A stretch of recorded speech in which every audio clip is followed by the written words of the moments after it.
काही वेळापूर्वीची दृश्य आपण पाहतोय, जेव्हा राज ठाकरे हुतात्मा चौकात येत होते त्यावेळी तिथून खासदार सुप्रिया सुळे जात होत्या आणि यावेळी त्या दोघांची भेट झाली आहे। त्यांच्या भेटी दरम्यानची दृश्य आपण पाहतोय। चर्चा त्यांच्यात झाली होती, सकारात्मक चर्चा झाल्याचं कळतंय, कारण की दोघांच्याही चेहऱ्यावरती स्मित हास्य आहे आणि राजकीय संस्कृतीचं, महाराष्ट्राच्या राजकीय संस्कृतीचं यातून दर्शन झालंय। एक्सक्लुसिव्ह दृश्य फक्त साम टीव्हीवरती तुम्ही पाहताय।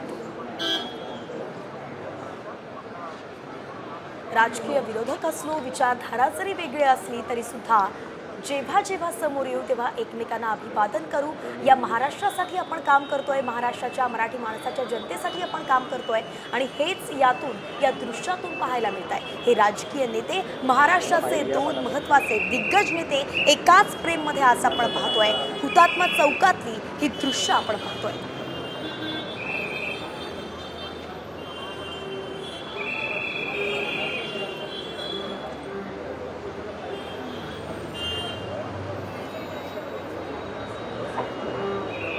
सुप्रिया सुळे आपण पाहिलं तर महाविकास आघाडीचा भाग आहेत, घटक पक्ष म्हणून त्यांना पाहिलं जातं। तर दुसरीकडे महाविकास आघाडीचाच एक भाग म्हणजेच शिवसेना ठाकरे गट आहे, ज्यांनी आता राज ठाकरेंना साथ घातलेली आहे। ही युती होतीये का, ठाकरे बंधू एकत्र येत आहेत का, याची राज्यभरात चर्चा सुरू असताना नेमकं शरदचंद्र पवार पक्षाची याकडे काय भूमिका असेल याची सुद्धा सगळ्यांना उत्सुकता लागलेली आहे। आणि त्याच पक्षाचा एक भाग असलेल्या सुप्रिया सुळे जेव्हा राज ठाकरेंना भेटतात तेव्हा किती स्मित हास्यानं, अगदी आनंदाने त्यांच्या दोघांमध्ये चर्चा होती हे आपण पाहतोय। त्यामुळे या दृश्यावरून सुद्धा राजकीय चर्चांना आता नक्कीच उधाण येऊ शकतंय।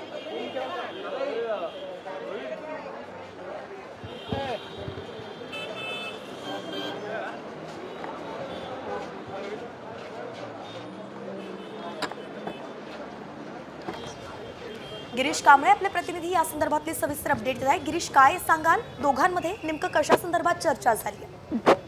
काही वेळापूर्वीच या ठिकाणी आज संयुक्त महाराष्ट्राचा निमित्त या हुतात्मा चौकात अभिवादन करायला मंत्री अध्यक्ष राज ठाकरे आणि सुप्रिया सुळे देखील अभिवादन करायला आले होते। आणि याच वेळी या दोन नेत्यांची भेट झालेली आहे। जवळजवळ 1 ते 2 मिनिटं या दोन्ही नेत्यांमध्ये चर्चा झाली।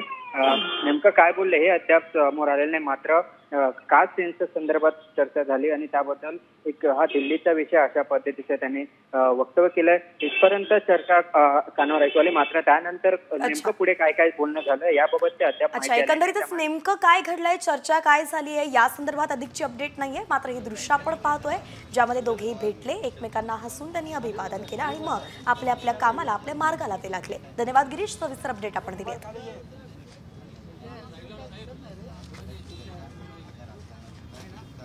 प्रमोद सर दिसते ना?